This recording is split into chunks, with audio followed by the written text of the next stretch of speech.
Chapter 5. Daniel Vous in the écoutez lion's den. Troupeau de Dieu. When Darius took possession of the throne of Babylon, he at once proceeded to reorganize the government. He set over the kingdom 120 princes, and over these 3 presidents, of whom Daniel was first. And Daniel was preferred above the presidents and princes because an excellent spirit was in him, and the king thought to set him over the whole realm. The honors bestowed upon Daniel excited the jealousy of the leading men of the kingdom. The presidents and princes sought to find occasion for complaint against him, but they could find none occasion nor fault. For as much as he was faithful, neither was there any error or fault found in him. What a lesson is here presented for all Christians! The keen eyes of jealousy were fixed upon Daniel day after day. Their watchings were sharpened by hatred, yet not a word or act of his life could they make appear wrong. And still he made no claim to sanctification. But he did that which was infinitely better. He lived a life of faithfulness and consecration. A satanic plot. The more blameless the conduct of Daniel, the greater was the hatred excited against him by his enemies. They were filled with madness because they could find nothing in his moral character or in the discharge of his duties upon which to base a complaint against him. Then said these men, "We shall not find any occasion against this Daniel, except we find it against him concerning the law of his God." 3 times a day Daniel prayed to the God of heaven. This was the only accusation that could be brought against him. A scheme was now devised to accomplish his destruction.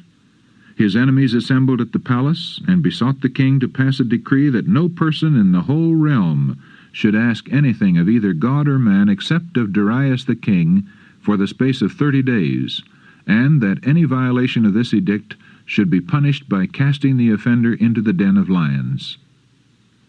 The king knew nothing of the hatred of these men toward Daniel, and did not suspect that the decree would in any way injure him. Through flattery, they made the monarch believe it would be greatly to his honor to pass such an edict.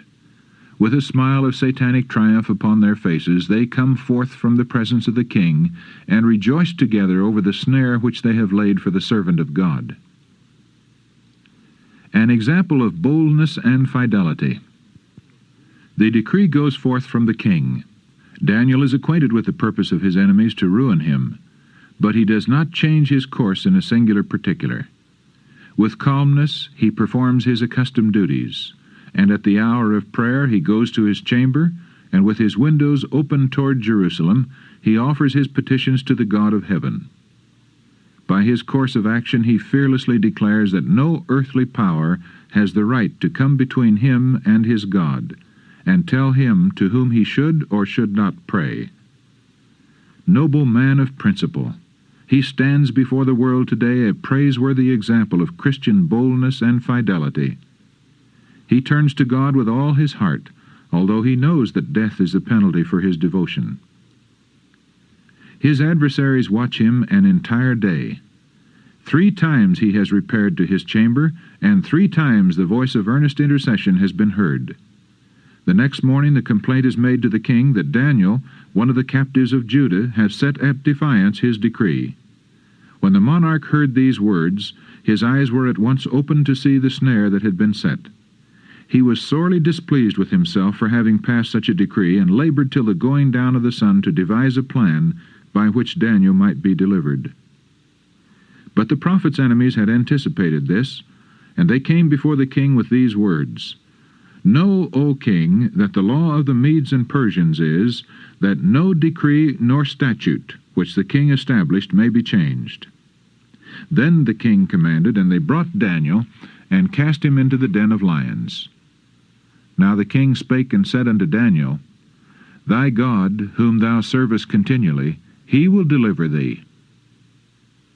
A stone was laid upon the mouth of the den, and sealed with the royal seal. Then the king went to his palace, and passed the night fasting, neither were instruments of music brought before him, and his sleep went from him. My God has sent his angel. Early in the morning the monarch hastened to the den of lions, and cried, "Daniel, O Daniel, servant of the living God, Is thy God, whom thou servest continually, able to deliver thee from the lions?" The voice of the prophet was heard in reply, "O king, live forever.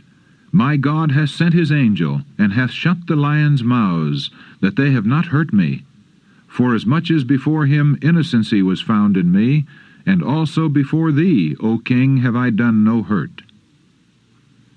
Then was the king exceeding glad for him, and commanded that they should take Daniel up out of the den.